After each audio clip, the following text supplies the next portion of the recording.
doozy of a day. A real doozy. So, Alyssa, I don't have my usual funny, scary, wacky, some stupid story I usually tell at the beginning. But what I do have to say is, as horror fans, we have been eating good the last few years. Oh, yeah. And this year in particular, and I feel like I know I've said this on here before, but we just keep getting like announcement after announcement. And then even though some of them have fallen flat, I'm still going to say banger after banger after banger. I mean, like, even Right. though, like, for instance, The Passenger, I was like, but I still, there was aspects of it I enjoyed, but it's just like, still like, horror is keeping movie theaters alive. I'm just saying that, man. That and kids' movies. Those two Yeah. are what's keeping theaters alive. Nobody wants to go see anything else. Shout out Minions and Monsters. Hell yeah. I saw you on Letterboxd talk about it. And I was like, this makes me happy. Those movies are dumb fun. And we are going today to go see it. I'm taking my boys to go see it. Yeah. All three of them? No. The 3-year-old staying home. That boy's a gremlin. Okay. Dude. Little parent talk here real fast, everybody. Anyone else with kids can relate. I don't know what his deal was yesterday, but he was literally like the definition of a gremlin or a goblin. Like he, my God. like dude, he climbing on the counter, climbing in the cabinets, looking for stuff. I'm like, get down, gets down. As you're closing it, trying to move the chair, you turn around. He's already run off to something else, knocking something else over. He goes outside and then like picks up this giant stick bigger than he is, walks over to the pool to go to chuck it in the pool. Sandy's like, stop it. And as she's taking it and throwing it, like, to the other side away from him, he's already bolting over to the tortoise enclosure, flipping over the water bowls. I'm like, dude, just stop. And oh my gosh. I love him to death, but he has been the worst of the three. Like he is making up for like, I'm talking, this kid gets into everything. I swear he's so lucky he's cute. Cause like I can't stay mad at him, but oh my God. No, he's not going to the movies for a while until he can sit down. Like 15 or something. maybe about 11, 12, maybe. Shit. That's how it was with Atlas, but with him being autistic and stuff, it was, had difficulties, but he has been much better. We sat through the SpongeBob movie all the way, most of the Super Mario movie, the Super Mario Galaxy movie. He had one instance where he got super stoked on what was happening on screen, and he ran down to the very bottom and tried touching the screen. I'm like, no, gotta go back up, buddy. I feel like everyone just staring at me, but they probably couldn't see me.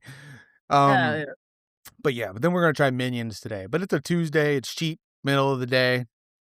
Whatever. Someone complains, I'm like, shut the fuck up. But back to what I was saying about us eating good. And, we're getting some bangers this year. It's also announcements after announcements. We've talked about Texas Chainsaw Massacre, how our boy from Obsession is got his hands on that. I want to say, no, that was a game. I was going to say Halloween. But yesterday, something got announced that, funny enough, we talked about on the previous episode or the episode before that. It was pretty recent. Yes. You mentioned how you would do a remake. Yeah. And Nightmare on Elm Street is getting a remake, guys, or a reboot. Paramount won the bidding war and they got it. And I'm like, let's fucking go. But please, for the love of God, do not make him CGI. And put him, didn't occur to me. Yes, please let it be a prosthetic suit and everything be as practical as you can.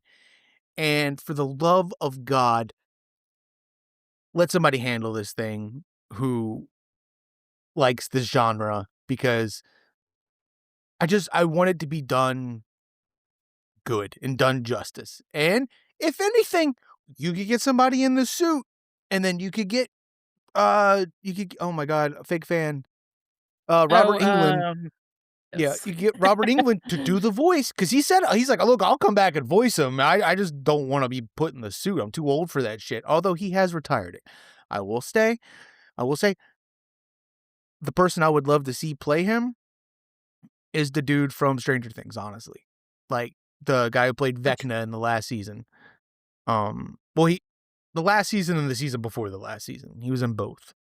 But I feel like he could pull it off very well. That or I was talking to Sandy, and Sandy goes, just throw a Skarsgård in there," and I'm like, I hate Yeah! I'm like, "I hate how right you are," because, I mean, like I'm like, Alexander Skarsgård could pull it off, but also Bill Skarsgård could, but I'm like, "But he's already it, like, come on." True. And I'm here again requesting, let some of the Skarsgård hotness shine through, please, if he's ready. Just give him a little bit of weird hotness. But if you do, make sure that the plot point is he's not a child killer. He was accused of being it, but was innocent and is coming back for revenge because that'll be a double whammy for fucking Alyssa there. I mean, like, she's getting a revenge story and she gets Yes, to look love at a revenge. Skarsgård. Just saying. Man, uh, but yeah, so that I am looking forward to that. And then while looking up this to bring it up, we got our first look at I think they released footage. I haven't watched it yet. Oh my god, where is it at? It doesn't matter. They released more stills and I think actual footage from the new Crystal Lake show. They released a oh, teaser cool, with okay. our girl, oh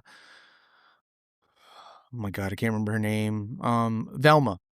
Velma from the Scooby Doo live Oh, action movies. She's yeah! Is playing she the playing mom. Mrs. Voorhees? Okay, cool. Mhm. I love her. And I am honestly excited for this. I wasn't at Oh, yeah. first, but then she was cast. So I'm like, all right. And I really hope that this is a show where they, at the very end of the series, it does go into we get Jason. You know what I mean? Mhm, uh-huh. So I'm like, please just let us do that because we need more. We need Jason. Um, but yeah, I don't want to stay too much on this because we got better topics at hand. Uh, We're on the Nightmare Signal podcast. yeah. I'm your host Derek, I'm Alyssa. and we're here to talk about horror movies and evil things. But before we do that, one last thing that I was gonna bring up. So not only are we getting, ba Alyssa, we're getting the fucking Mount Rushmore, okay? Minus Halloween, but Halloween, we're getting a game, so I'm gonna include that in here, okay? Because Oh, okay. Hellraiser's getting a game too. So we've got Texas Chainsaw getting a movie, Freddy getting a movie, Halloween getting a game, Hellraiser getting a game, and yesterday, Brad Dourif teases Chucky movie will be unlike anything fans expect. So we're getting a Chucky movie. So, What? I didn't see yeah. that. Yeah, I'm So a little behind on Chucky movies. I gotta get caught up. I think there's 1 or 2 I haven't seen. I think I watched the last one or the second to last one. There's one of them I just kinda skipped through just because I wanted to see where it went because I was like, I just couldn't sit through the cheese. That's a different level of cheese, but because it leads into the show. Oh, yeah, yeah. Still gotta watch the show too. Yeah. But so, man, got so That's much cool shit coming cool. out. I'm excited for Chucky. I Mhm. love him. He's, one of my early fears that I I would think it see at was the video store, and I'd be like, "Chucky's outside my window." I think it was for a lot of us, and even watching it now, like, I watched it as an adult, and I'm like, "What the fuck was wrong with me?" What do you mean? 'Cause, like, just seeing it, I'm like in theory, it's goofy as fuck. Like, as a kid, you're like, "Oh, fuck, a doll?" Because you're almost its size, you know? As an adult, I'm like, Yeah, and you're Imma like, just "There's put in your dolls in ass." the next room." What if they I don't know, it's like Cujo. Cujo scared the fuck out of me as a kid, but then, like, I seen screenshots and stuff from it, I'm like, Yeah, I feel "Eh, like Cujo would probably scare me more now. probably." This is one of Oh, those things like being an adult and you're like, "Oh shit, I gotta fight off this killer dog." yeah, with rabies. I hope the new movie is good because they're doing another movie, I Oh. think. Yeah, or maybe a TV show. I don't remember. But the mom from Cujo is apparently a scream queen. Had no idea because I was watching what movie was I watching? I was watching some movie the other day on Tubi. I forgot to mention that last week. There are some movies I started, just haven't finished. But anyway, one of them stars the mom from Cujo, who's also the mom from Harry and the Hendersons, who is also the mom from E.T., who's also, I think, a Oh mom shit. in another horror movie. I'm just like, this lady's getting Oh, that's around. cool. I didn't realize that. Yeah. And because watching it, I was like, where do I know her from? But yeah, I'm stoked. I can't wait. Hell yeah, me too. Uh, and then we can say that for next week. 'Cause I was gonna say more internet. What would you call it? Internet creepypastas are Oh, definitely oh yeah. becoming Do you know uh about that, like, weird searchlight or whatever the fuck it's called the one? Siren Head. No, Yeah, that looks interesting. I heard about it a long time ago with those like the it looks like the retro photos of it, like, off in the distance where it looks Mhm. real and shit, or, like, the fake found footage. The movie needs to look like that, okay? Yeah. I don't want it to be like, with these things, there's a certain aesthetic that I think needs to go with it, and I think that was Backroom's downfall for me. That's my complaint about Oh, Backrooms is I feel like it should have been more found footage. While I liked Backrooms, Curly and I had this discussion yesterday. I liked Backrooms, but I just felt like the story just kinda, I don't know, fell flat for me. Um, it just didn't do anything for me, but it was a fun mhm. watch. It was a cool movie. But with Siren Head, my only thing with him, not only from the internet stuff, was there's a mod you could put him in the Fallout games, and I put him in the Fallout games just to Oh. see. Yeah, I don't really know much of the lore, so that should be fun to see. Well, I'm excited about it. Then there is that liminal movie that's coming out. It's like with the pools and the slides and stuff. That's being worked on Mhm. already. I saw set pictures. And then Excited for that. yesterday, so there's been like bidding wars for all this shit, and it's just insane. Like it's like suddenly, Hollywood's like, wait, there's stories online we could buy. I'm like, you fucking idiots. Like original movies. People have Come been on, let's saying go. for fucking years, "Make original shit." Uh, And they're like, "No, you're gonna get the fucking 50,000th Marvel shit." you know, look, I'm excited for Spider-Man later this month. Kiss my Respectfully. ass. No. No. No. 9 fucking Fast and the Furious movies, and you're gonna split the last one into 2 parts? Fuck you. Fuck you, Vin Diesel. Yeah. Uh, but speaking of Siren Head, one of the guy who created Siren Head, one of his other, internet horror films or horror things is, getting an adaptation. It's called Oh. Cartoon Cat, and it's this, like, creepy Ooh. looking cat thing, and in this, like, picture, it looks like a painting, but it's got, looks like a small child hanging out of its mouth, and I'm like, "Hmm." It's not Hell bloody or yeah. anything, but it's like it's very if I was a kid and saw that, "Oh, no, thank you." But yeah, so we got a lot of stuff coming up that I cannot wait to see how it turns out. Um, is there anything else?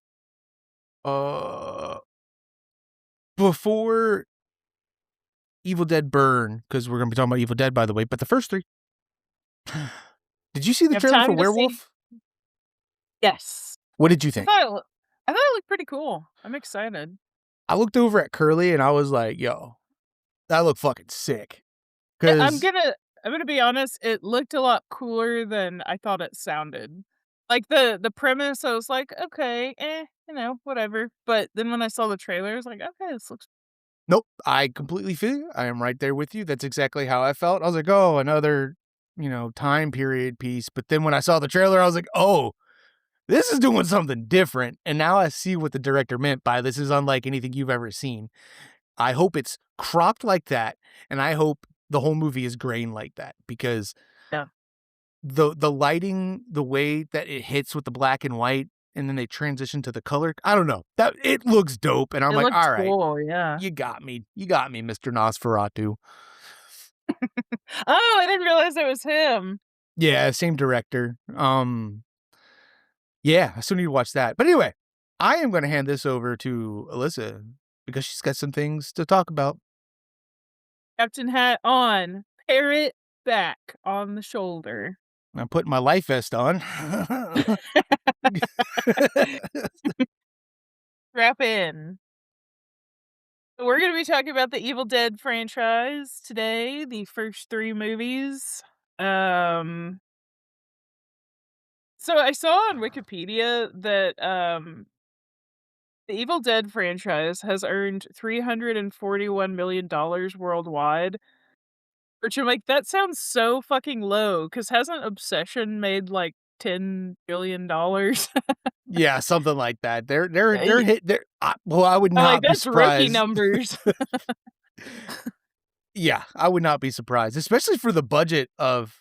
Well, this one had less of a budget, but then what? I don't know. I can't do math, so like There.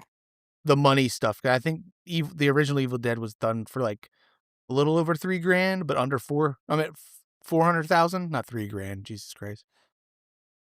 Let's just say 350,000. So whatever you know, what's it called with money where it goes up over years? I don't know. Oh, inflation? Inflation. There you go. So whatever inflation is for that, maybe it might be the same amount as Obsession, but it's made less. I don't know. But anyway, continue. Sorry. Ah, inflation. Yeah. So as I mentioned a couple weeks ago when we talked about our rating system stuff, Evil Dead originally got an X and then it got re-rated as NC-17 for substantial graphic violence and gore, which is fucking nuts because I feel like this one, I mean, like, yes, it is gory, but compared to the later ones we're gonna talk about next week, I feel like this one is just child's play, you know? I mean, like, there's a part where literal oatmeal, like, comes out of someone's arm. Like, I swear it's fucking oatmeal. Do you remember the part I'm talking about? Yes, it's the yellow stuff that comes out. I Yeah, swear that's oatmeal.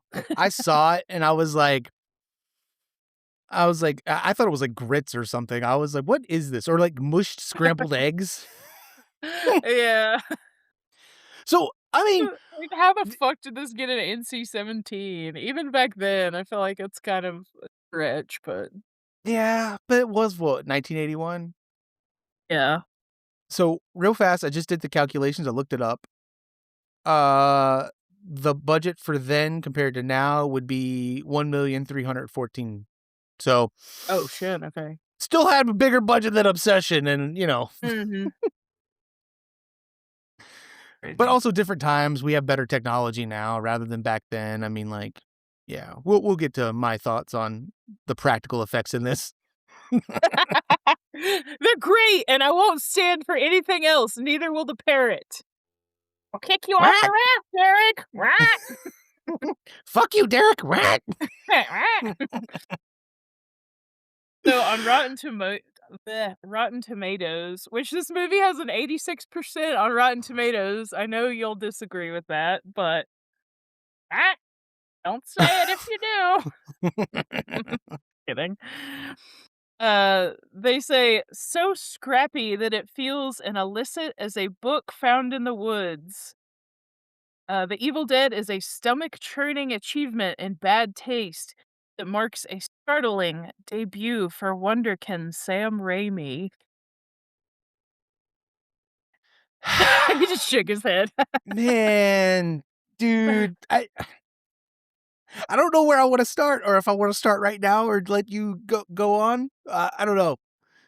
I Well, just. I can oh, good.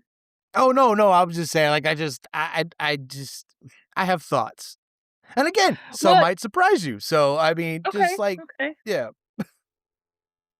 A brief little history. So in 1978, the group that made The Evil Dead, they shot a short film called Within the Woods, and it was kind of a proof of concept thing to try to get money from people to make The Evil Dead. Um, so they were successful and made The Evil Dead. And one of the things that I thought was kind of interesting, Stephen King kind of helped The Evil Dead become what it is in a way because he gave it a really great review, and then New Line picked it up, and then it got a wider theatrical release. So I thought that Oh, was hell pretty yeah. cool. Look at New Line over there doing things. New Line's who put out, um, Nightmare on Elm Street. Ah. Yeah. You're Did way they better at remembering that than me. I have a hard time remembering production companies and stuff. dude, I'm telling you, man, like, I don't know, those things are engraved in my brain. It's like, when I say I love watching movies, I think that is an actual part of my depression as an adult because I can't consume media like I used Oh, to, yeah. and, like, I can see the New Line Cinema thing in my head right now. The music, Yeah, the thing, the fucking film coming strip, together. and then The Mask starts, and then what Dude. else? I think Ninja Turtles was New Line too, so Oh, it's like, I man. mean, come Yeah, on, dude. Line rocks.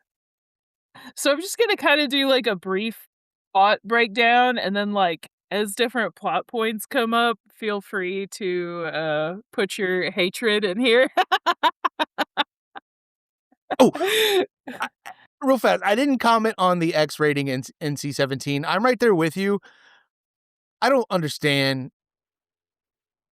I don't get it. I mean, maybe for the time, but even then for the time, I mean, like, you had Alien in what, 78? Was it? 76, 78, something like that. Right. You had Alien. I mean, this? This is just this it's just absurd is what this is, but continue. Yeah, for sure. So a little brief plot breakdown if you haven't seen this, which I'll be honest, I had not seen this until last week. Like, I knew of Uh, it and knew of some of the stuff. Um, Likewise, I watched all 3 over the weekend. yeah. Yeah, I did my Scream thing where I was like, "I'm gonna watch everything in the fucking franchise before the new one comes out." And I need to stop, well, not that I need to stop doing it, I need to do that over, like, a 2-week period instead of 1. Because, like, watching them all like this, it definitely does blur together a little bit, but Yeah, you don't have your brain doesn't have time to process and consume and, Mhm. like, really, like, think about it because that's what happened to me with these, which is why I said I have thoughts, but also some of those thoughts might be, might be surprising. Also, that's why we were only doing the first 3 because I lied last week. I failed to finish the new trilogy. I finished 2013 before this, and, I watched Burn last night, so I have Rise to still rewatch, but, yeah, we'll do those next week just to let everybody know. We have 5 Michigan State University students. Ash Williams, which I'm just gonna say, hot AF. I don't know if Ash, I'm just like, "Damn, okay, hello." I could see that, I could see that. Yeah, I super mean, hottie. he's aged gracefully. If you see him now, I'm just like, look at him. He's Yeah, still a handsome dude. yeah, at Alamo, they do, like, a little special intro for things, and it was him, and it was, like, the thing that's, like, turn off your phone or whatever the fuck, they had him do it, and I was like, "Oh shit, he looks good older too." So we have Ash, his girlfriend Linda, his sister Cheryl, their friend Scott, and Scott's girlfriend Shelly. And they decide they're going to vacation at a shitty cabin in Tennessee. And right there, they're like, oh, it's going to be so cool. They have to pass over this terrifying bridge to get there. More on that later. They get to the cabin and like the vibes are fucking off immediately. Like I feel like only a college student would think that it was okay to go ahead and stay here. I mean, it's just creepy, it looks fucking dirty. Pretty Yeah. bad. Um, and something they all, like, go to their little rooms and they're checking it out and whatever. Something possesses Cheryl's hand, and she draws a fucking creepy book, but she does the thing in horror movies that, like, why would you do that? She does not mention it to anyone. Like, "Yeah, I lost control of my hand and drew this book with, like, made of human skin, but NBD, this is how vacation typically starts, whatevs." Yeah, yeah, you know. Uh, You know how it be. before we get any further, the fucking acting in this movie is just atrocious. And it is like it is so bad that it's like it's borderline like surpasses so bad funny to where it's just like almost unwatchable for me at least where Really? See, I didn't get that. I mean, obviously, I don't think it's, like, great acting or anything, but it didn't stick out to me as particularly awful. for me it did especially what is his name? Was it Scott? The fucking Yeah. dumbass in the oh my god, Oh my god, Scott's a fucking idiot. that man just needs to go to acting school or just get a different fucking job or something 'cause the way he delivers lines in this, it's just so bad. But I understand this was like their first like big acting thing, and again, I'll get to Oh. that eventually. You know, we could move on and stuff. But yeah, the whole like her drawing in the book and not saying shit, it was just like, what are we doing here? What are you? And I will say, I do feel like some of this is kinda creepy, even though it's really goofy. Um, I don't know, I could put myself in their situation and see how this would be kinda creepy. Well, Obviously, yeah. it's not scary or anything, but I do like how it introduces some elements of dread and, you know, I thought that was pretty cool. Pretty good. I mean, in You're like, theory, "Absolutely not." no, in theory, like that's my problem with these movies. Again, I don't want to go too far because you know we still have the next two to talk about, but I don't understand the way people talk about this movie. Like I don't get it. Other than I could see how it's got a cult following. It's a cult classic, but the way people just hold it like way up here, like on like the highest fucking pedestal you could find, and I don't get it. And That's so funny because after I watched this, I was like, "Okay, I feel like this franchise is moving up to one of my favorites just from this one." So, I'm one of those people. well, so one of the things that might surprise you again though is Oh. I kind of come around to the first one Oh, mhm. slightly. Okay. Like after doing research on it, you know, I read that they Bruce Campbell and Sam Raimi and their other friend who did this movie, um, they were going to film school, but then they dropped out. And Mm. then it's like, hey, we're still gonna make movies. And that's kind of the way someone worded it was the thing to appreciate about this film is that it is basically a student film by people who dropped out of school. Mm, Like it's a mhm. college student film, and all the practical effects were things that Sam Raimi came up with. Oatmeal. Easy. Yeah, oatmeal. Yep. I mean, I got it in the cabinet. as somebody who doesn't usually like, you know, watch a lot of the behind the scenes stuff, Mm. not me. I'm talking about Alyssa here. You'd be surprised at how many of the old movies where like the blood is just like um oh my god, I can't even think of the word of it, but the blood is just like food. It's just Oh, Karo syrup and yeah, something yeah, kinda yeah. like that, yeah. Yep. And as well as like, you know, throw up or other things. It's just like, here's a jar of mayo we put. That's the white stuff. I don't know, but Yeah, one of my favorite things like that, in the original Last House on the Left that Wes Craven did, there's intestines in that movie, and they mixed together peanut butter and jelly and put it inside of condoms, and that was the intestines. Like, perfect, it looks great. wow. Yeah. That makes sense. The some of the walls on the spaceship in Alien was actually just styrofoam takeout, like, to-go things. Oh, dude, that's awesome. Yeah, during one of the making of it, they, one of the people mentioned that, like, their budget was low or something. They're like, we need more stuff, but we don't," like, I don't know, I think it was something like that, but they're like, "Hey, let's use this."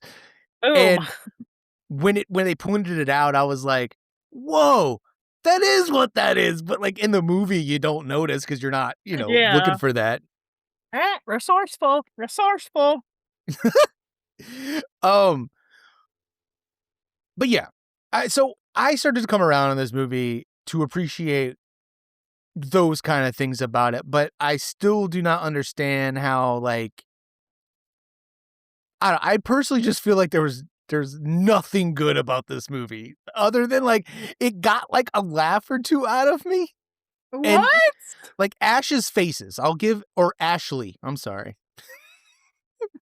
Yeah, his name is, like, Ashley, and then he has another like, I think his middle name is, like, Lorraine or something? I don't Yeah, because they kept saying different names, and when she was like, "Ashley, we need to go," and I'm like, "Is she the other chick's Ashley." I'm like, "Wait, no, that's Cheryl. Wait, then no, that's Linda," and I'm like, "Who the fuck is Ashley?" And then it clicked. I was like, "Oh, Ash." Yeah, I mean, I've known some male Ashleys, so I guess that didn't really, like, throw me off too bad. I've never known any, but I've heard of it being a male's name, so, Mhm. yeah. Ashley. Ashley. Yeah, this Ashley, he's a hot man. What can I say? Um, so vibes are off in this fucking cabin. Um, at some point, there's a cellar door and it just flies open, which actually, I'm gonna say, woo, woo, woo, trope alert, trope alert. Yeah, This is so stupid. the doors. No, don't feel stupid. So I have some little places in here where I'm gonna point out some of the tropes that we see happen throughout the whole movie. I thought that was kind of funny because I have liked seeing the different things pop up in the movies as they go along, which was one of my complaints about the recent one. Some of the things were missing that I wanted to see. But we'll get to that next week. Yeah, we will.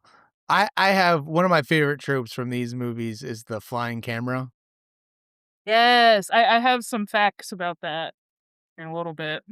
This one in particular, I'm gonna wait till your facts to see if you say it at all, but this one right here, I was telling Curly last night, there was stuff I cracked up every time they would do the camera flying through the woods scenes. And then there's one other scene we'll get to, I'm sure, that also just made me laugh, but I shouldn't have because of what's happening. Oh, no. I know what you're gonna say. So the fucking cellar door flies open. Ash and Scott go investigate. The girls stay upstairs because they're smart. Um, and Sure. I wouldn't call anyone in this movie smart, to be no, honest. Cheryl, my fucking girl Cheryl gets so fucked over in this movie, and she is the voice of reason the entire time, and everybody's just like, I'm stupid." Well, Ash kind of listens, but more on that later. Yeah. So the guys find a fucking book made of human skin with a human face, which we find out is the Necronomicon Ex Mortis, or the Book of the Dead. And there's a tape recorder. And fucking Scott, the dumbest person in this movie, starts playing the tape recorder, which I like these recordings. I feel like they're always kind of creepy. Mhm. Um, And also, technically, trope alert, oh yeah, yeah. they're in every movie. Woo, woo. I don't feel like there's well, I won't say that. I'll save it. But, so you're playing this fucking tape, which I'm like, "Okay, I can see some of it." But then when people start reciting words in another fucking language that you don't speak, cut the tape. Cut it, Yep. Scott. Yep. So, yeah, I don't understand. And Cheryl, I put directly in my notes, the only voice of reason in the group is flipping out because there's all these creepy words that we don't know what they are. Finally, they turn it off, but it's too late because the Kandarian demon has been summoned. And, shit just starts going awry. And, unfortunately, we're gonna get one of our other trope alerts. It is sad, so I will not be doing the fun alarm. But Cheryl goes into the woods and is fucking attacked and raped by demonically possessed trees. And I figure that's what you were referring to earlier when you said you should not laugh. Ye yes. Okay, what Because part got you? just the use of practical effects. So, Oh, wow. uh, just that you could clearly tell it was someone out of frame pushing this vine in and kinda, Oh, like, oh, shaking it yeah, to the make it look like stick, it's yeah. and, like, The poking her sticks enough were to really bad. Yeah, I forgot about that. and, like and it's like, this It's movie like, yeah, I was like, "Well, yeah, oh, I'm gonna touch you. No, I'm not." And that's why I laughed. And then the fair, scenes of the fair. camera flying through the woods. I know you said you get Mhm. to the flying camera later on, but you could tell that it was somebody running through the woods Yes, that is exactly what it was. holding a camera, but also with already pre-broken trees pushing them down or holding on to Yeah. it and then dropping it. And that shit just made me laugh every time. I was like, "What the fuck are they doing?" But Hey, I it's get it. smart to pre-break the trees, though. That Yeah, is a yeah, really yeah, good yeah. idea. And the okay, I'll just say it now before because to preface this, all 3 of these movies for me are and I feel the best way to watch them is with a group of friends. Whether Yeah. you're drinking, partaking in anything, or just watching them with friends, because while watching it, all I kept thinking was like, "My god, this would be amazing to watch with Curly because I know we would laugh at so much shit together." But me sitting alone in my office, I'm just over here looking like Cillian Murphy and all those gifs and interviews of him just just like, "What the fuck am I watching?" Oh my god, that's so funny. Like, that's how Matthew is with, like, movies that are kinda shitty. He's like, I'm not gonna watch them by myself, but I'll watch them with a group of friends." And then there's me, I'm like, "I will watch Blood Fart Lake by myself." I still have fun. I don't Yeah, know. yeah, yeah. No, I get it. But I just feel like with, like, the dynamic of that, of just, like, with the friends, that would make the experience better because, like also, like I always say, also a mindset thing. I'm trying to think of any bad movies I've watched myself where I'm just like, "This is look at this is stupid shit," but I'm blanking right now because I'm on the Yeah. spot.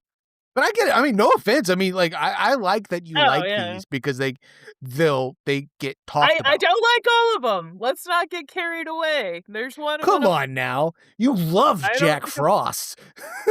Oh god. I thought you meant Evil Dead because there are some in the trilogy that I'm not fond of. But, yeah, I do I'm love shitty interested to hear in your general. reasons for that, but, Okay. Yeah. yeah.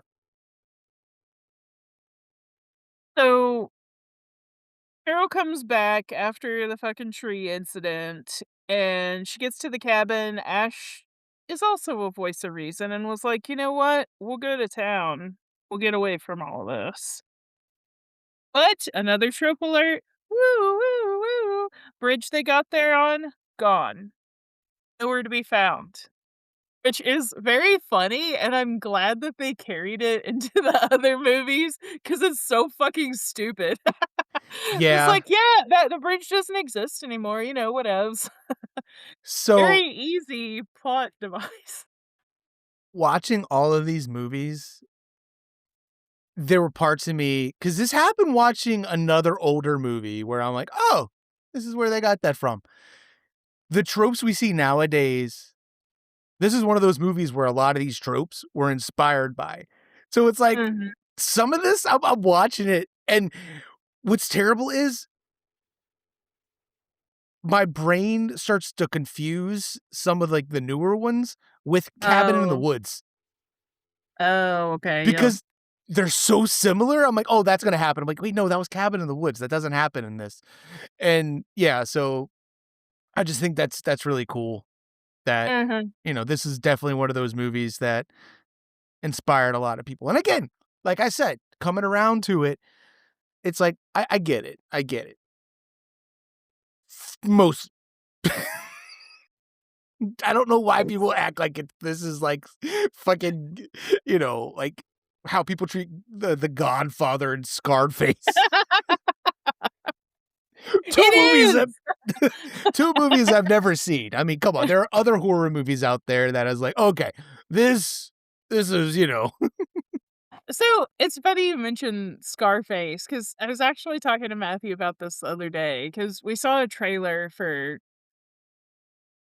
Alamo is playing, like, something related to Scarface, I can't remember, it's one of those movies from back then, and I was talking about how when I originally watched it, it was like, I don't really get it," but I think it's just, like, I'm not a certain type of dude, so the movie is not for me, you know? I'm like, I don't get it. That's how I feel.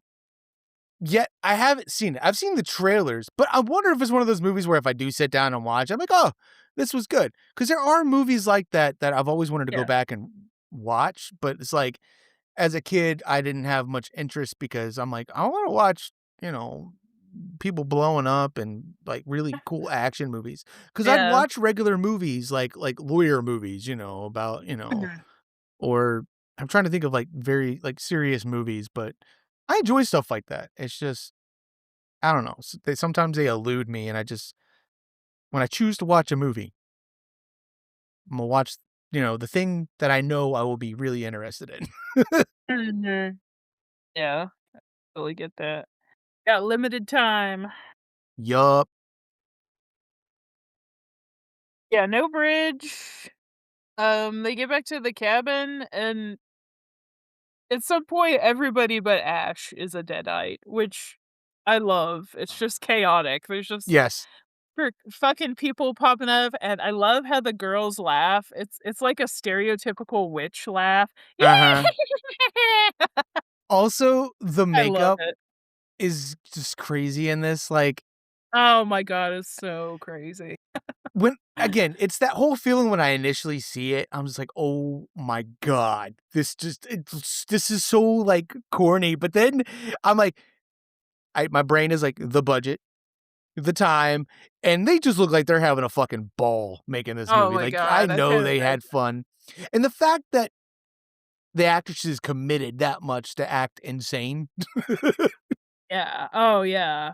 Nobody's fucking holding back. They're just totally crazy.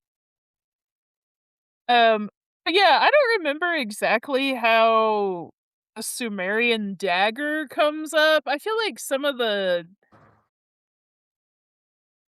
plot of this, I don't know if I just missed it and like rewatching it, I'll get it, but the dagger,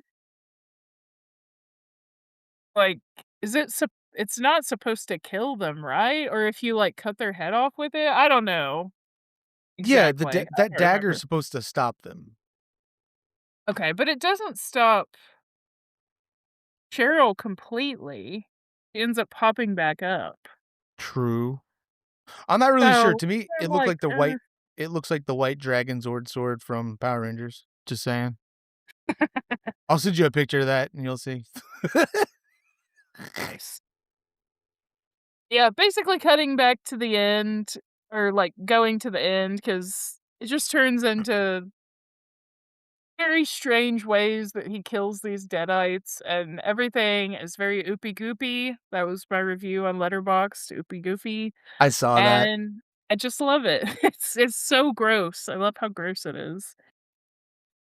He ended up throwing the Necronomicon into the fire, which makes all of the deadites, like, melt or explode or whatever, um, and that was really fun.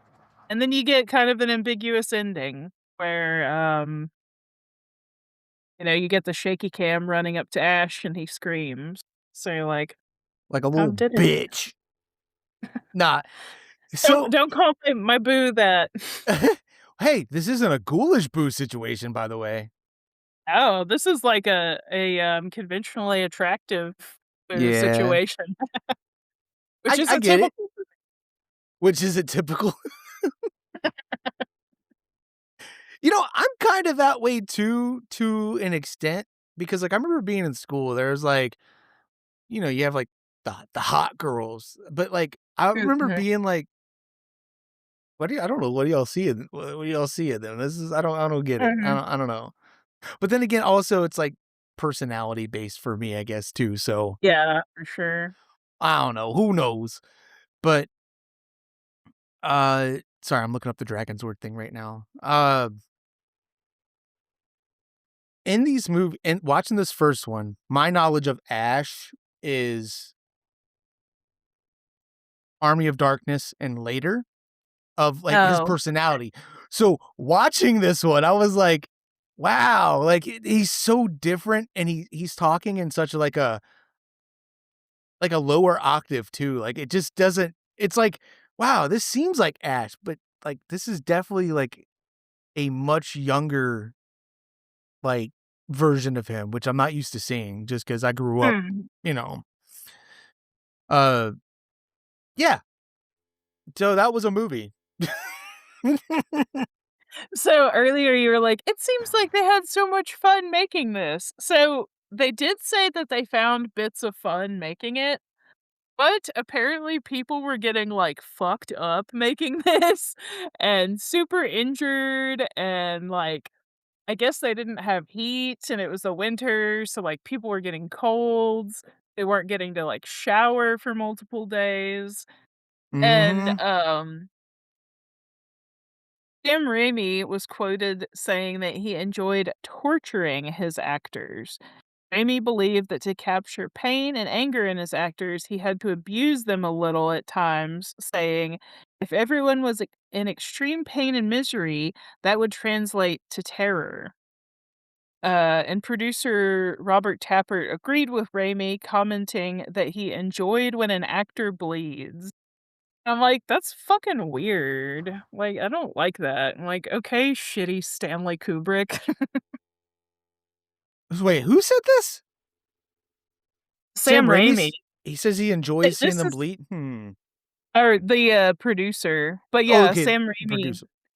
said that he likes when they're tortured, and I'm like, "I don't like that. That's I weird." feel like Sam Raimi saying that, I feel, like that might be just him just leaning into it just being, like, "Oh, this was fun, to make, and, these are my friends, so I could beat them up."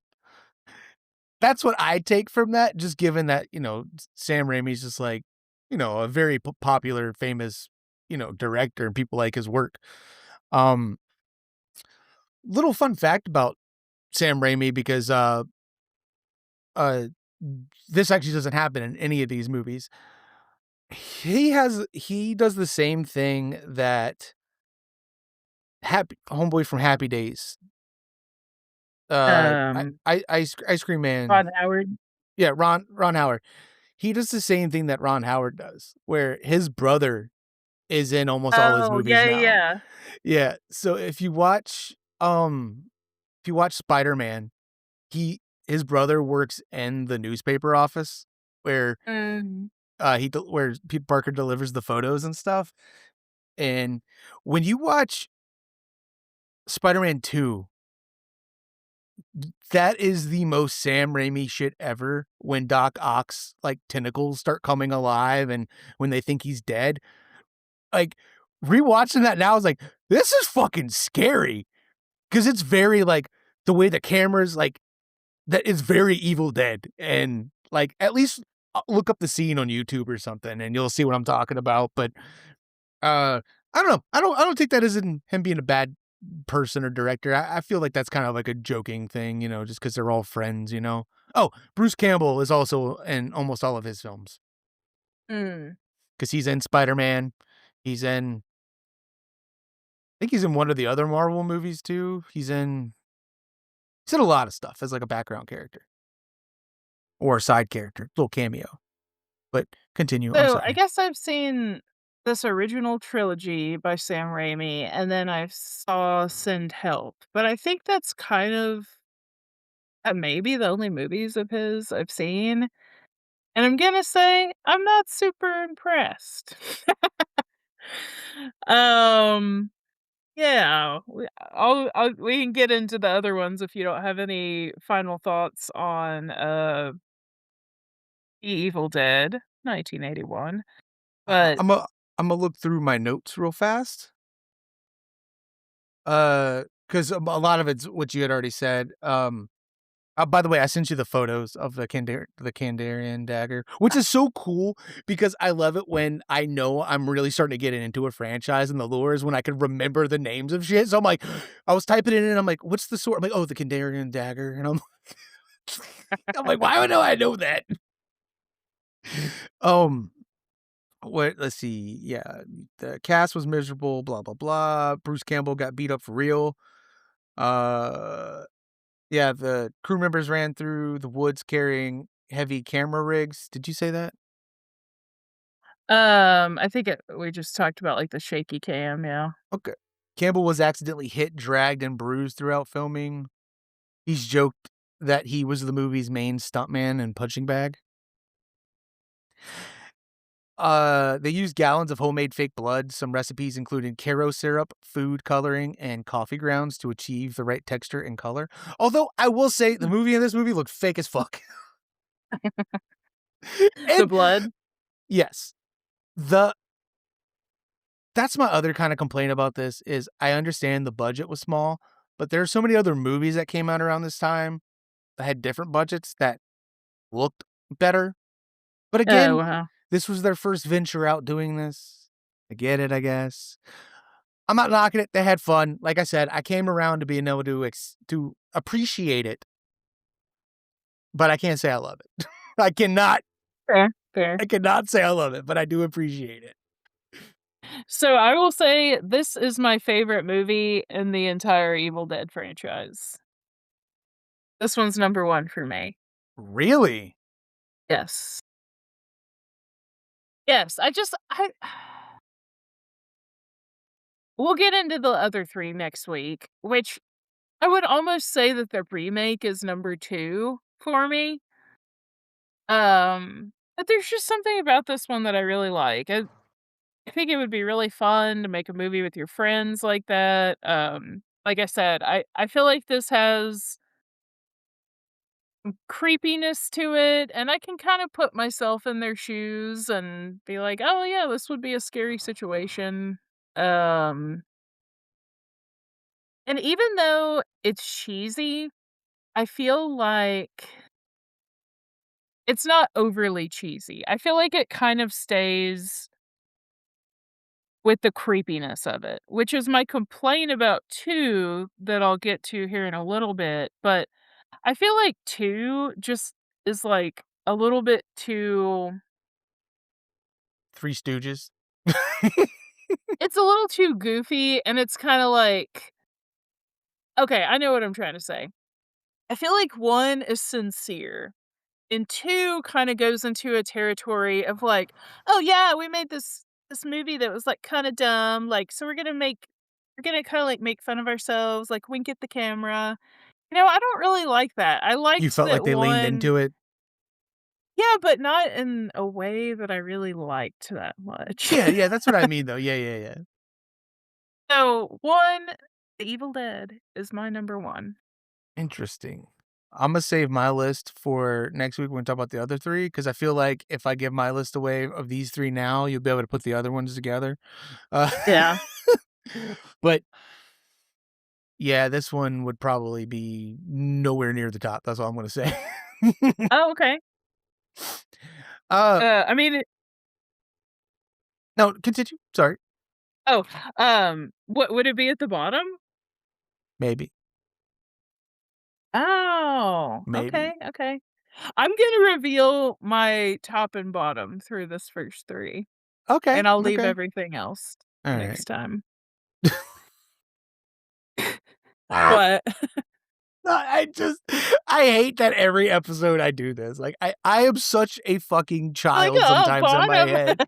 No, you're like, "I'm gonna reveal my top and bottom Oh. in this episode." I'm just like See, I didn't even think about that. I'm like, "Is he laughing at bottom?" there was something you said last week or one of the previous episodes where Oh I my start god, laughing. you enjoy being a bad boy or like oh no, what was it? It was like, when you fantasize about being a bad boy. Oh, no, not that. We were both in on that one. There was something else where I laughed and you were like, "What?" You and I'm like, Nothing. Don't worry about it. I can't." And I don't remember what it was. It was something else other than the bad boy thing. Was it, I Ah, think you said something about like, "Oh, I didn't know there was pot in this movie," when I was talking about them being stoned. oh, yeah, yeah. No, it was just something like a normal thing people say and me just being stupid. I think it was something Oh, like, "Oh, I'm coming," and then I'm like uh, just laughing. I'm like lol. I turned into fucking Beavis and Butthead. Uh, uh, she said coming? Beavis, she Oh said my top gosh. and bottom. Shut up, Beavis, you're gonna ruin it. So stupid. I'm sorry, I'm Gosh, sorry. you're good. Yeah, sometimes I just get in the zone. I'm like, "Okay, I have this thing to read," so I'm, like, not thinking No, and about look, that, I guess. see, and I think that's good about our dynamic. Again, when it comes to this, and you've mentioned this before, we both have different perspectives, the way we come at movies. Mhm, And I like that you like we've talked about this before though, but, like, it's like, I like that you like the stuff that I won't watch or that I don't have any mhm, interest in because it'll eventually get me to watch it so we could talk about it. Because I mean, mhm. I've said before, I saw these as a kid and I was like, "This is stupid as fuck." And I know there are people out there who've watched these, at least the first 2, and were like, "Yo, when I saw it, that was the craziest thing I saw when I was a kid." But I'm like, maybe I was just jaded because I was exposed to other shit before this, because my mom was Mhm. like, "Hey, let's sit down and watch this movie," and I'm like, "What the fuck?" Yeah, and I do feel like I kinda got more of my horror start on the older stuff, like The Exorcist, The Shining, different things like Yeah. that, so, yeah, that was kind of my trajectory, where, like, seeing new stuff was like, "Eh, I don't know if I like it as much." And I'm I mean, still kinda like that.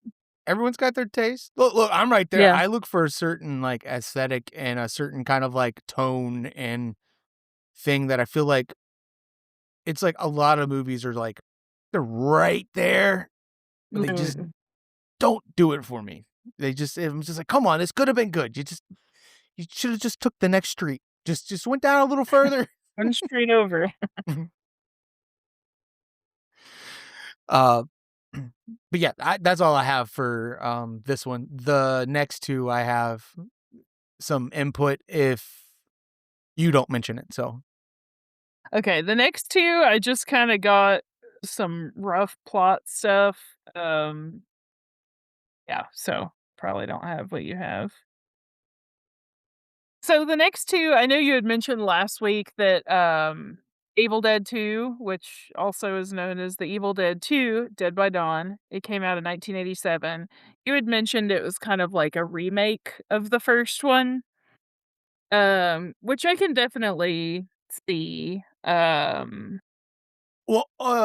well, that's part of my notes. What I was gonna bring up because Oh, I don't okay. remember what I said last week, but I don't know if I was kind of vague about it because I didn't want to like I guess ruin anything or uh, but yeah. So it's not a remake. And, I'll let you go through plot stuff, I guess, a little Or breakdown you c or you go ahead. okay. So, I think it it was a rights issue, and they couldn't use the stuff from the first movie, like, all the characters. So, I think that's what it was. Yeah, okay, that's on my notes. Yeah, rights issues prevented Raimi for okay. It prevented him from using footage from the first one. So, essentially the Uh, beginning is just it's like a quick recap, even though like the people aren't the friends aren't there. It's just mhm. it's just Ash and Linda. Linda.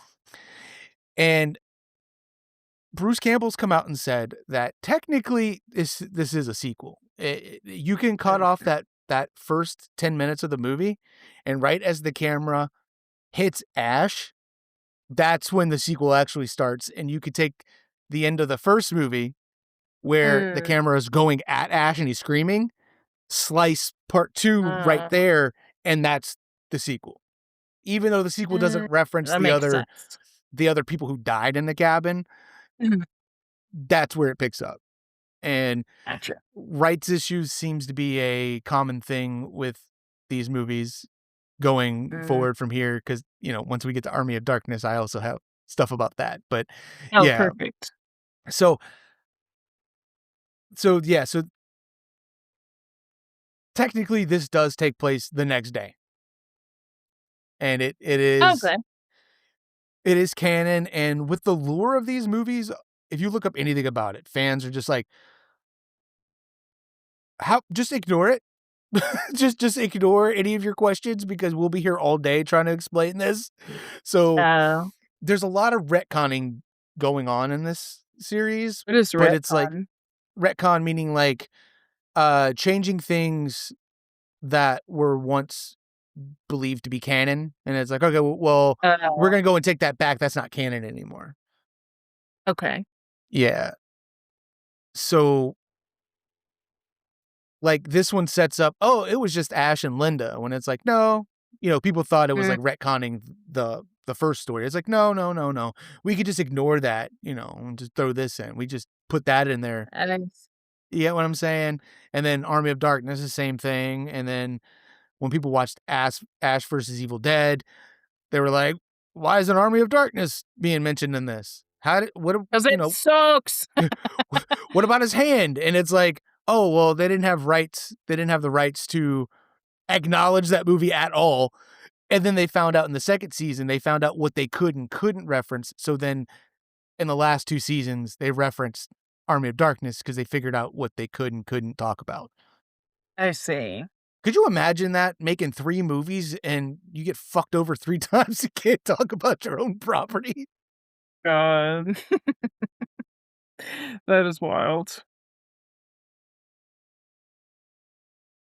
Um, so you want to go through your little plot thing, the plot breakdown, plot thing. Jesus Christ! You want to go over your little plot thing you Yeah, wrote down? you little granddaddy you spent your time working on. No, I Yeah, I'd appreciate love that. I to. It like was this. such a great introduction. Taking the Um, floor here is Alyssa. She's going to read her plot breakdown. so I'll just go pretty quick here. We get a trope alert for the same spooky bridge. Wah, wah, wah. What the fuck is I don't know. that? It was a lazy. It was like the ring ring bitch of alarms. Yep. Ring, ring, bitch. We got to bring that back. Trope alert. So basically in this one, he and Linda discover the fucking tape recorder again. But this time Ash is the fucking idiot of the story instead of Scott, and he just lets this tape recorder play, and it's saying all the scary stuff, and he's just like, "Yeah, I've never heard this before." I don't understand his reasoning, So, so well, see, that's the thing. In this one, people thought that, like, people were like, wait a minute. That was the other thing where people were like, wait, is he really going back to the same cabin with a new girlfriend named Linda? Does he not remember any of this? And Bruce Campbell joked and was like, well, I mean, uh, He's like, "Ash, that is an Ash thing he would do. He would forget," because they start to lean in that later on that, like, Ash is just a dumbass. Oh. And I think in Yeah, he's Ash a versus fucking Evil idiot in Dead, this. he references that, like, he's dated multiple Lindas and or brought multiple Lindas to the cabin or Mhm. something. It was just like a throwaway joke. Um, and I forgot a trope well, I forgot several different trope alerts, I'm realizing from the first one, but in the first one, he gives Linda a necklace, which we end up seeing in the reboot in 2013, but I can't remember if the necklace is in this one as well. I don't think it is. I feel like he does see it. Like, at some point, he sees it again. I'll Oh, look like, it up maybe while on the we're going on. ground or something? Yeah. I think you're right.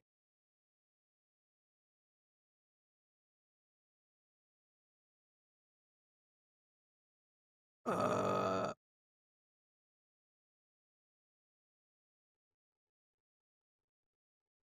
yeah. It says in Evil Dead 2 when Deadite Ash picks up Linda's necklace. It's in the shape of a Okay. skull. Oh, yeah, they do the chain in the shape of a skull. I did really like that. So surprise, surprise, Linda is turned into a deadite. Whoa! Didn't see that coming. Yeah, who would have fucking thought? So Ash attempts to leave, trap alert, bitch, but finds the bridge has been destroyed. He goes back to the cabin, kills Linda, buries her in a shallow grave. Um, yeah, he buries her. Then, of course, she pops back up. She bites him on the hand, and the hand is, I guess, the only part of him possessed by the demon, so it starts trying to kill him. So then we get actually one of my favorite things throughout the series. We're gonna start another triple art bitch. Someone cuts their own limb off, and I love it. Hell yeah, brother. So you say you guess it just possesses part of his hand. It was gonna spread, by the Yeah, way. yeah, yeah, that's what I Okay, okay. mean, but, like, Okay, okay, I feel okay. like the other people, it just hits them instantly, I'm like, but with Ash, it's like, it's gonna start in his hand and go all the way up. Well, the Kinda 2013 silly. remake, Yeah. the turkey cutter? Oh, yeah, you're right, that does happen again. Yeah. Um, yeah, so Ash has one hand, fucking is trying to figure shit out. So we get the archeolog archaeologist that made these fucking creepy tapes that everyone loves to play. His daughter Annie is coming back with her research partner Ed, and guess what? They found some missing pages of the Necronomicon, and they're gonna go back up to the cabin, and put everything together, I guess, see her parents, well, her dad. But then they get to the bridge and they're like, "Oh shit, how do we cross?" So they enlist handyman named Jake and his girlfriend Bobby Joe, and they show them how to get there on foot. So they Bobby get to the Joe. cab. Bobby Joe, great name. Bring back names like Bobby Joe. Please, no. Hey, it's better than like Nick Farrelly or like Yeah. Nick "Hey, Kinsley. Bobby Joe, Jamie Lynn, come here." Yeah, it's way better. The I like the, vintage hillbilly names rather than the new Yeah. ones. I'm only joking. So they get back to the cabin and they think that Ash has murdered Annie's parents. So they throw him in the cellar.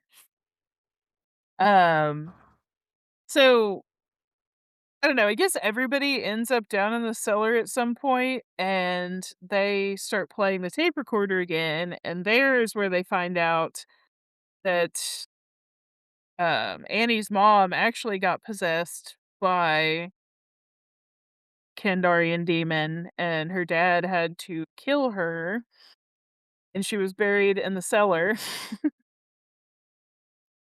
And then guess what? She's gonna pop up and fuck shit up. Just stay out of the cellar, people, come on. Dude, they love being in that fucking cellar. I guess you know Mhm. what? Woo, woo, triple Earth, bitch. Cellar. Love being in it. It's especially shocking in the fucking reboot. When they go down there, I'm like, yeah, I would never go down there again after I saw what was in there, but okay. But eventually, they realize that Ash is there to help. Um, Everybody else is a deadite at this fucking point except him and Annie, so they're fighting people off. They realize that they're gonna need to use those missing pages that Annie has to kinda get everything back to normal. So in the meantime, Ash gets his famous chainsaw hand, which I have to say, even hotter with a chainsaw hand somehow. I don't know how that's possible. But it is. We're not gonna question it. Oh, I love it.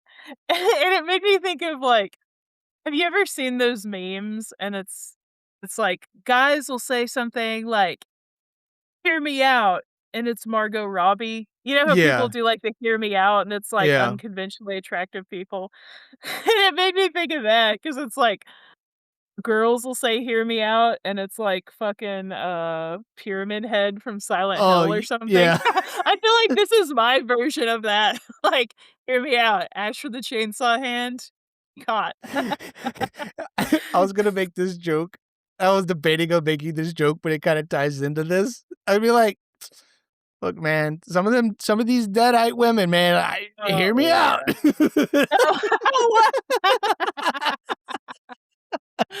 Oh my god, that's so funny. I totally thought you were gonna go the route of, like, saying something about his chainsaw hand, like, in a sexual nature. Oh, no, no, no, no. But I was gonna say that would actually be historically accurate because on the Nervous Laughter podcast, Amy brought up how the chainsaw was basically invented for, like, gyneloco I can't say the fucking word, gynecology reasons. And I don't remember. I think it was, like, it was made to deliver babies or something. So, that I would be remember this accurate. episode. This is where y'all Yeah. went deep into, like, the contraptions for vaginas and stuff from back in the day, Yeah. right? Like, I Mhm. remember listening to that episode. I'm Fucking driving and barbaric. I'm just like, "My god." Yeah, being a woman fucking sucks sometimes. Oh, I believe it. I believe it. Horrible at times, especially Especially medically. but say also in these movies, it seems like the women, they're the ones who get fucked up by the deadites first. Yeah. Well, not first, True. but they're the most, you know. Anyway, I'm sorry. I don't know. I was trying to make a joke, but I'm like, I don't know where this is going. So, Yeah, but basically, Annie ends up getting fucked up, and, like, with her dying breath, she reads the pages of the Necronomicon, and she opens up a vortex. Ash in his car, for whatever reason, go in this vortex and end up in the Middle Ages, and that's the end of 2, and I was like, "I'm pissed. I don't like it." I this isn't yeah, not a fan. Overall, I think 2 is cool. I think that some of the effects are really cool, like the claymation and the different things. I do think those are fun. Overall, like I said, I feel like 2, it's kind of poking fun at itself, but, like, in a way that I don't know, it just didn't work for me. And I was trying to think of other franchises where the first movie is somewhat serious and then jumps into just complete chaos. And I feel like the Human Centipede kind of did that in a way that I liked. I mean, the first one, I feel like it is pretty creepy. In the second one, it kinda goes nutso a little bit. and I was fine with how they did that, but I don't know, the jump from 1 to 2 for me, overall, I didn't love it. Um, Megan, Megan 2.0. True, but see, I'm also a little bit on Megan too. I mean, I thought it was Okay. fine, but Well, yeah, I mean, that is another example. yeah, that was I was just using that as an example of, like, people going in expecting the first one, and it was like, "Oh, wait a minute, what? Oh, yeah. This is a completely different kind of movie." Um, what I appreciated about the ending of this was, I like that it was kinda foreshadowed earlier in the movie. Oh, might have missed that, how so? Whenever they're going through the book and they're looking through and it's like, "Oh, someone, like, thousands of years ago, a man stop the Deadites or something, and it's like a silhouette of a guy with his arm up and all the people around him. It's Mm, Ash. yes. Like, it's, Mhm. him not realizing that it's, yeah, so he's already gone to the past and it's, I've well, yeah. Time travel shit just gets all crazy, man. I break yeah, my brain sometimes trying to, like, I figure do. it out because then I start, like, plot holing myself and I'm like, well, if you do this, then this wouldn't happen, but blah, blah, blah, blah, blah. I don't Yeah. know, but I did like the foreshadowing of that and how they reference it and then it happens. Mhm. Um, so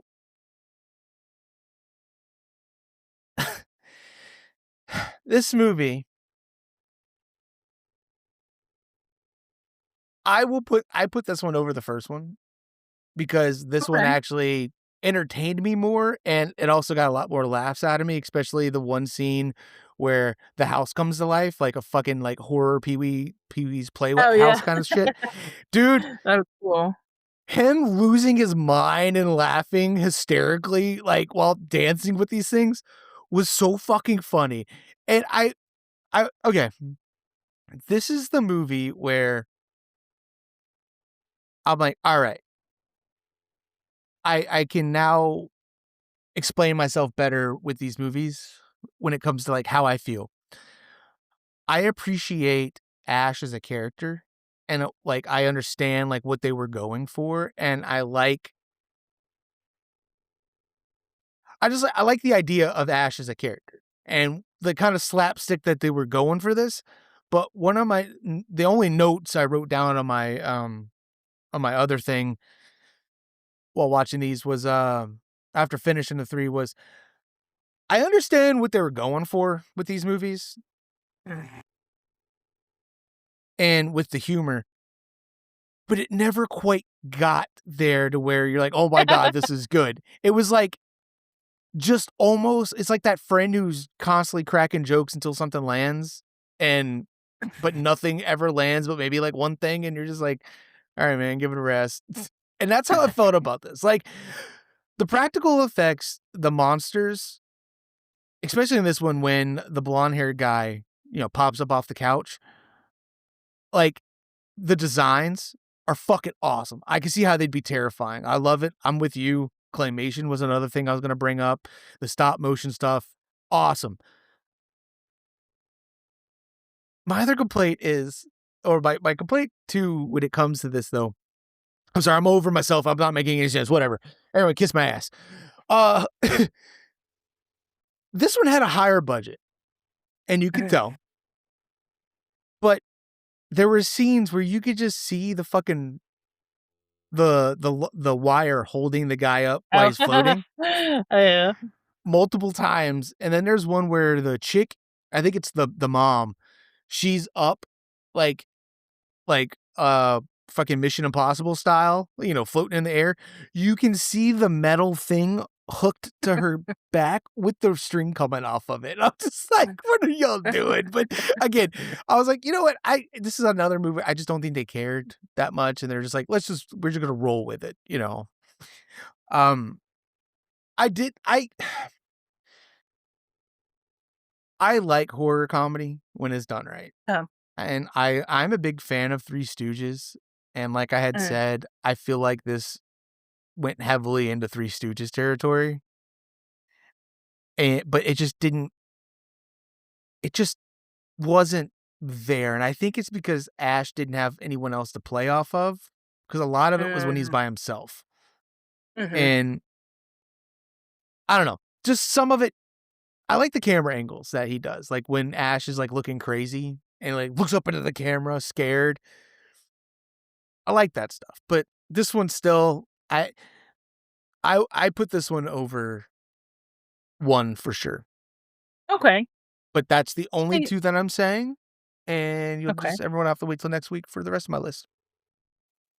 I would actually put this one probably at 2. I feel like I kinda have a tie between this one and the 2013 reboot for spot number 2, which is weird, but Wow, that's not that's crazy, but then again, this is how fans are of the franchise, where, like, there's the diehards where they're like, "Oh, the remakes, they're not canon at all," but I'm like, "But they are, stupid." yeah, and for me, it's not even, like, anything like that, it's just I just like the old style kind of better, I don't know, like, I like that the old ones are except Army of Darkness, I fucking hate Army of Darkness. Spoiler, I hate it. The first 2, I just like that they're kinda goofy, and I do like the new ones, but I feel like there's something they're completely different. I mean, they're the same, but they're completely different also. Yeah, the new ones lean more into the horror, scary side of it. Yeah. What I appreciate about the new ones is they keep the Deadites the same, where they're just, like, sadistic and you could tell they're just having fun, Yeah. and I that's what I like, um, but and watching these older ones, I could see where the inspiration comes from it, but Mhm. and I could see why people who like the original 3, or at least the original 2, why they don't like the new ones because it lost the kinda slapstick, Mhm. which the slapstick wasn't done well enough for me to like, "Oh, I want more of this." It was Oh, yeah. it's like, if they would have done it a little better, I feel like I would have been like, "Alright, I wanna keep this around because there's even stuff in Army of Darkness. There were a few things in it that just made me laugh, but we'll get there when we talk about it. Uh, but yeah, I don't know. That I see, look at this. I like this. Our lists are different. Yeah, Yeah. this is interesting. Yeah. Yeah, I don't know. The first 2, even though I did complain about them and say that I didn't like kinda where 2 headed, I don't know, I did enjoy it for sure. I feel like I'm contradicting myself and, like, my explanation is not very good, but also whatever, it doesn't matter. Opinion. I've been doing that this whole episode. But yeah, 2, I did enjoy it. And I enjoy the new ones, but I don't know, it seems like a whole other thing to me. I I don't know. I think what But it is the older ones hit that that flavor palette for you. The stuff that you like in movies, like the camp and, not saying you only like camp. I just meant like yeah, yeah. that is a flavor of horror that you really enjoy. Uh-uh. While that's not something I enjoy that much. That's like me eating spicy food where I'm like, "Okay, this is good, but, like, I can't I don't know how much of this I could take." Like, I'm Yeah. enjoying this. While the new ones are like my taste, they hit that Mhm. flavor palette for me where I'm like, "Oh, whoa, this is brutal and this doesn't hold back." Yeah, Also, all the for characters are sure. written really very well. So, just saying, just saying. It's very hard to not talk about the new ones. Gotta stay on Yeah, track. for sure. Well, I'm gonna do a quick breakdown of Army of Darkness, and then I'm gonna hand it over to you. This is literally my least favorite of the franchise. Like, I did not finish it. Like, Oh, I shit! I I fucking hated this. Like, I did not like it. I'm gonna go back and make myself finish the last little bit, but it was like, this insufferable. I and you know me, I'll watch literally anything, but this I don't really know what it was about it, but I just could not get into it. And my sister was with me too. So, like, you would think I'd be able to get into it, we'd be, like, laughing, whatever. I was just like, "No, I get It's it." it's the tonal shift. It went from horror It's to just such fantasy. a, like Uh-huh. such a 180, 360, whatever. Horrible. It's such a right turn.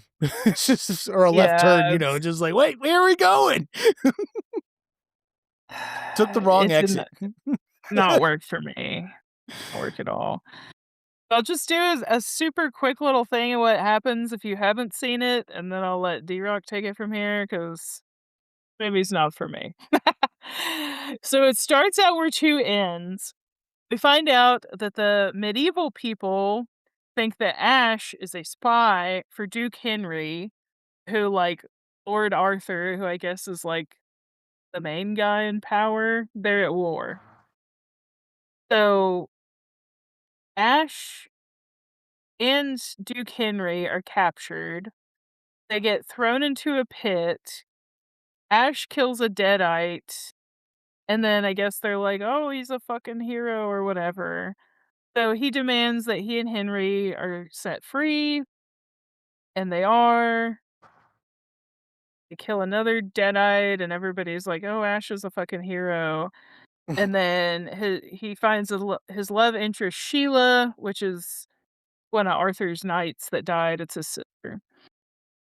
So they find out that Ash is like, "I want to get back to my time period because I'm at the medieval times for whatever fucking reason." Um, makes me mad. So he has to find the Necronomicon because the answers are in there. He searches for it. He finds 3 books instead of 1, and so he has to determine which the real one is. He figures out it's back to modern times. The movie ends with him telling some coworkers kind of this whole journey that he's been on, and he, like, fucks up one of the words in the ancient language, which, again, Ash, why are you using this ancient language? You know that only bad things come from it. Why would you say anything that sounds remotely like it? But he does. He gets a deadite back, he kills it, and then he says, "Hail to the king, baby," and kisses his coworker, and that's the end. And boo. I don't know how people like this movie. It just pissed me off. Did you have to look up the ending since you didn't finish it? Yes, Okay. Did you say that? I'm sorry. I was listening, but you then did. okay, my bad if you Or I did. Yeah, okay, my bad. Uh, very good. yeah. I this that I didn't like this movie either. The only thing that I liked about it that I thought was funny was him fighting little hims. The little tiny clones. Yeah, I didn't get there. I'm gonna have to go back. I read Uh, about it. I was like, "That sounds dumb." yeah, it's funny while watching it, but again, this is one of those movies like you just said, I don't know what people like about it. I wanted to turn it off pretty early on, but I'm like, "No, Alyssa finished all these. Imma watch all these. Imma I'm do this sorry. because she finished them, and then you come I'll here and finish you it. say you didn't I'll finish it. finish it. Let down." No, I'm Yes, I just did playing. not. Look, you're not missing much. Like I said, it was hard for me to get through. This one, I kept checking my phone, and I had to keep like, trying to distract myself, like, I need to pay attention, and I d I just don't get it, and this one clearly has a bigger budget. It's got the Universal logo at the beginning, and, this is another one of those with rights issues where the beginning is different than the end of the last one. Because the last one, he gets there, and they're all like, "Oh, he's the one we've been wanting to kill the Oh, Deadites," and you're right, yeah. yeah, and then in this one, they're like, "Fuck you, you're a spy!" Actually yeah, yeah, you're right, I forgot about that. Um, and I think the way to do this is scrap the ending of of part 2 and when he gets sucked through the portal, it starts where Army of Darkness is. Now, there is an alternate ending, by the way, Oh, okay. where there's actually 3 cuts of the movie. There's the one that, we watched. There's the international cut, which I don't remember what the difference is, and then there's the alternate ending where he sleeps too long. Like, because in this one, oh wait, you didn't watch the ending. Anyway, they give him, like, these drops he's supposed to drink, or maybe this is just in the original cut that they say that. I don't remember. Anyway, he's supposed to sleep for a really long fucking time, and that's how he gets back to the future. Um, well, in this, they're like, "Take 6 drops, and, then you'll sleep, no more or no less." And he's like, "Okay." So he goes in there, blows up this cave that he's in to seal himself off with his car, and he's dropping it, and he's counting. He's like, 1, 2, 3, 4, 5, and then he hears a noise, and he looks, and Oh, he's and looking then around, and he's like, slump "Alright." out. He looks back up, and he goes, 5, 6.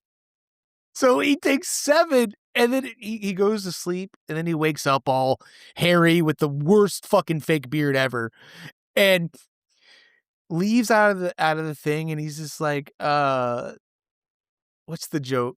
He makes some kind of joke running out, like, touching things that, like, modern made things. Oh, He's like, uh-huh. "Yes," but then he looks around, and the world is destroyed, it's the apocalypse, and he's like, "No! I slept too long!" And he falls over, and that's where the movie ends.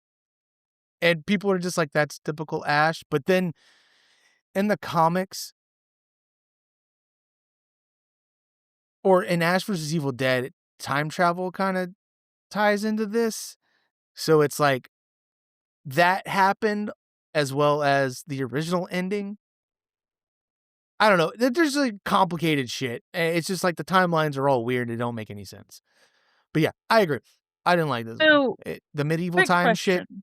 didn't like it. Yeah, not for me. Oh, wait, hold on, I'm sorry, give me a second. One of my favorite comments on Letterboxd was, "This is how I imagine what it's like eating at medieval times."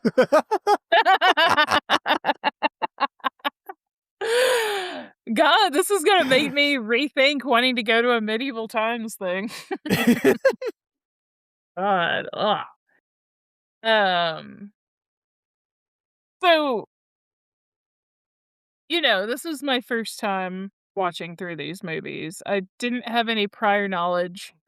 Um, so the Ash that's in Ash versus Evil Dead, the TV show, is he silly goofy like in 3, like in Army of Darkness?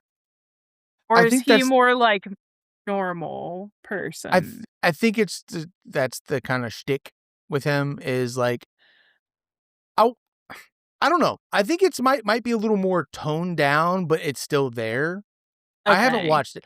I did, Oh, yeah, okay. I did acquire them, and my plan was to watch them Oh, okay.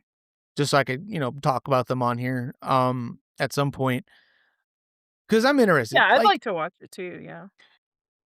Like I had mentioned before, I've never watched these either, Mm-mm. other than, like, parts of them as a kid, but I turned them off. Like, we had Army of Darkness on it was, like, the last movie on some VHS that I had never made it that far on, and I was like, "What Oh, is okay. this?" And I watched it because back in the day, people would just record movies on, like, one Yeah. 6-hour thing, you'd have 6 movies or something. Yeah. Um, and I remember just thinking, "This is fucking stupid," and then I saw parts of the other 2, and I was like, "I can't do this. This is just dumb, I don't get it." But throughout years, I've absorbed a lot of, like, pop culture stuff, I understand all the references, I so I knew stuff about it, I get the general Uh-huh. idea. Um, but yeah, man, these 3, I just I don't get it. Maybe I should have been introduced to them younger with other people who enjoyed it, and I could have enjoyed it maybe, but I don't know. I also just did like the medieval shit from this one. I don't like stuff set in that times unless it's like Mm. Lord of the Rings or something, but even that, I'm like, that's enough for me. I like more modern or futuristic. which I've said before. Although Werewolf looked good, so Yeah. Yeah, when my sister and I were watching it, she was like, "People really love this one," and I'm like, "I don't get it. Like, this I don't get it at all." Um, I think, like, what really started pissing me off, so they're down in that little cave thingy, after they're captured, and the Deadite pops up, and he's fighting her, and he says something like, "Get away, she bitch," and I'm like, yeah. "Uh, no, this is just, like, this is fucking stupid, and not in a good way that I enjoy." I do need to finish it and just see if I can pinpoint why it makes me so mad. But it does. It just and then I'm kinda concerned about watching Ash and the Evil Dead because 'cause I'm like, "Ew, is his personality like this? Maybe I just don't like him, and I like him in the first one, and that's it." Would you want me to watch, like, the first episode or 2 and let you know? Report back? I'll watch it too. Okay. Yeah, I Um, definitely wanna give it a chance, yeah, and I also so, when I got those Angel DVDs for yeah. Sandy? Okay, so I still haven't played the ones that I got at that time because 'cause they're, like, I'm almost wondering if they're from a different region that I'm gonna need to get a special DVD player, but on the front, it says something like age 15 and up, and I'm like, "That's weird because R is 17 and up." So, at that time period, I also got, um I found an Army of Darkness DVD and something else, but it also has that on there, and it's some, like, special edition Army of Darkness, and I got it because I was like, "Oh, I've always wanted to watch The Evil Dead." So, it may have some special features on there that if nothing else, that might be interesting to check out, but, ugh, yeah, so I have a special edition DVD of this, even though I hate it. Uh,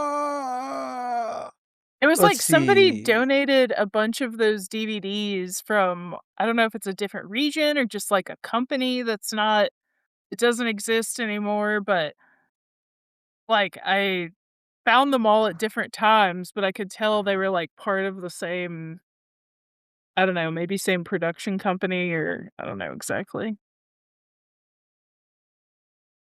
So, apparently that's the rating for Europe, Mm. 'cause, we have G, PG, PG-13, Oh, all that kinda shit.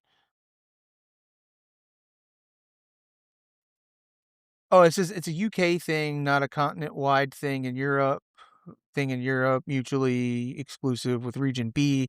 I have plenty of French, German, Spanish, and Swiss titles. Without them, I also have region-free titles from UK companies that have them. okay. So hopefully it's region free. So, these DVDs you got me, it's got the 18 on the front. Oh, is it 18? Yeah. I thought it said Oh, 15. whoa, hold on. Whoa, okay. I looked 'Cause that's over what a made it stand out to me. I looked over a little more. So, I saw this one, Oh, it says is 8. 18, Oh, okay. and then the rest of them all say 15. Oh, interesting. Okay. So, yeah, these have gotta be, like, European versions or something. Yep, right here on the back. They're from the UK. Right here, Oh, www.foxtvdvd.co.uk. Wow, that's well, cool. sorry I didn't catch that before, but a cool collector's item, even if we can't play them.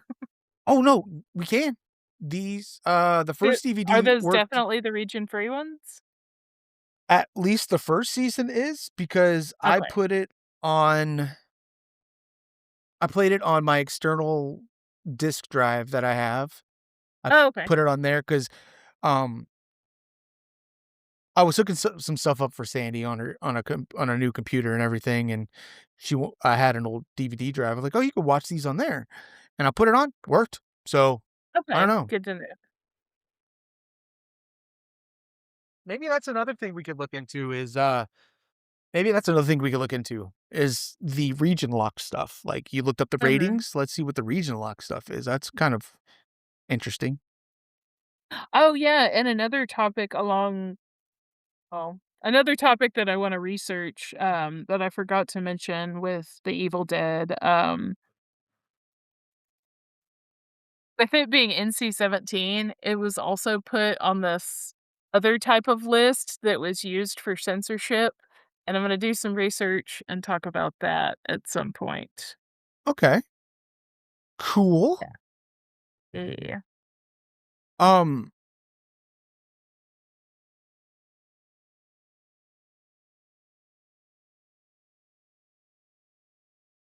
Oh my god, my brain went fucking blank, dude. It doesn't matter. Whatever. Yeah, I'd be interested to hear about that.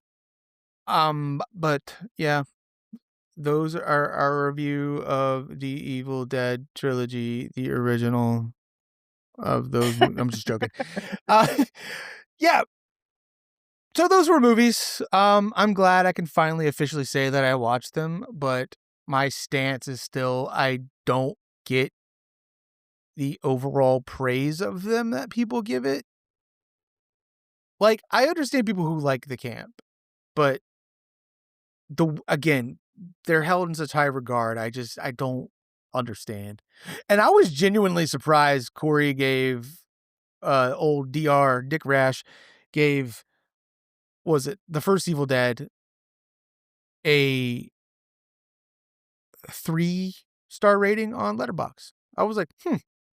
And I think he tried talking to me. He was mentioning something about it, but like I was on the same page, and I'm like, I I'm like, "No." I we never actually got to talk about it Oh. yet, so it's like, Oh, okay, I thought y'all watched it together because I saw y'all both no, logged it. Oh, okay, I meant to ask you. no. I had already started watching it, and then he was like, "Yo, Imma watch The Evil Dead." I'm like, "Okay." And then he starts talking to me about it, and I'm like, My dude, I haven't gotten that far yet." So it was kind of the same situation that we had where you're where I was like, "I really like it." You're like, "Oh, no, not me." Oh, yeah, yeah, yeah. So, what happened with D-Rock and I, he sent me a message, and it was a Cillian Murphy gif where he's, like, shaking his head like, "Ugh." And he's like, "Me trying to get through The Evil Dead 1981." Well, I had just woke up, and so I just didn't see the 1981 part, and I thought he had already seen Burn, and he was talking about that, and I was like, "Yeah, same." I was kinda on it, and then I realized, "Oh, shit, he's talking about the original, not the new one." Yeah, and I told her, I was like, "I even put 1981 so we wouldn't confuse them."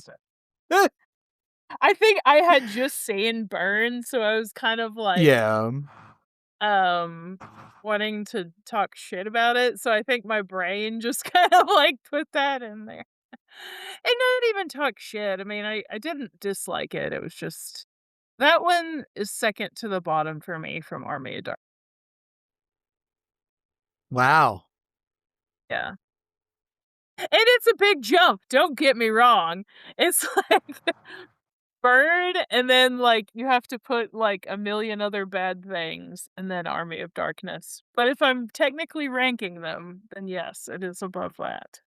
That's insane, but okay. I mean, look, you're allowed to your opinion. That's what Matthew said too. He was like, "What?" I'm like, "Didn't Look, do it again, I think me and Matthew be homies, man. for me." Have you ever has he ever said anything about, like, my taste and stuff? Like, whenever you're like, "Oh, he likes this stuff too." We need to get him Yeah, on here. I know, I've asked him. Doesn't want to. If he wants, we could do the whole what is it, like, Unsolved Mysteries, or what was that other show, America's Most Wanted? We could black out his face, make his Oh, voice yeah. real deep. "Yeah, so, I go to the movies with Alyssa all the time," and Yeah. just put him in the shadows. Yeah, that would be awesome. I'll give that as an option. There you go. Uh a little thing I found about out earlier. A little thing I found out earlier about the Evil Dead is that Jason and Jason Goes to Hell is considered a Deadite by the creator of that. That's his headcanon, is that Oh, Jason's mom, Mrs. Voorhees, used the Necronomicon to bring him back. But people are like, that doesn't make any sense because he doesn't talk. In my head, I was racking in my brain, like, there's gotta be a reason. Was he just mute?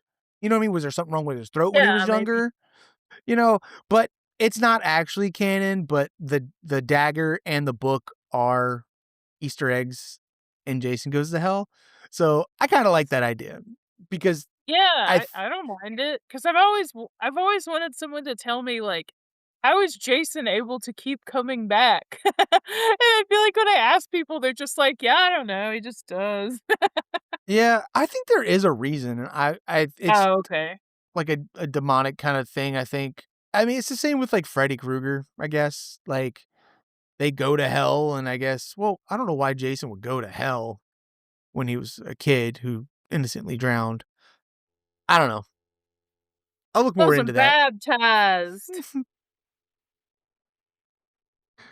JK, by Yeah.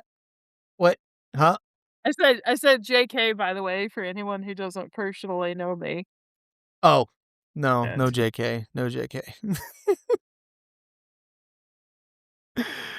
That aren't wait, I saw something earlier I wanted to pull back up. It says, what if someone asked the question of like, what movies are set in the Evil Dead universe? And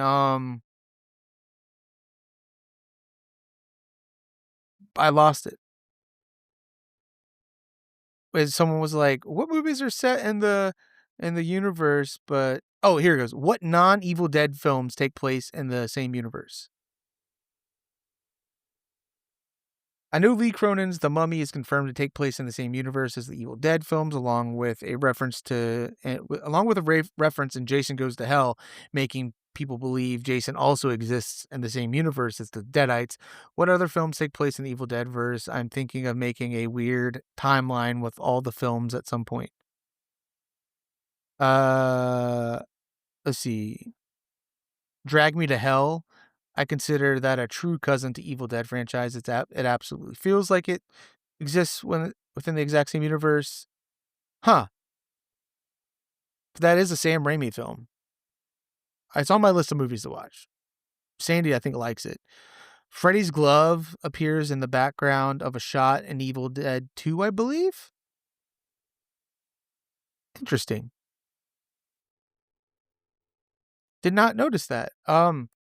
There is Freddy versus Jason versus Ash though, and that's what potentially a sequel is going to be to Freddy versus Jason, as well interesting. as Freddy versus Jason Freddy versus Jason versus Hellraiser was also another option, which I'm like, That dude, seems a little too convoluted for me that would have been personally. sick. Well, it's like they both go to hell fighting at the end of Freddy versus Jason.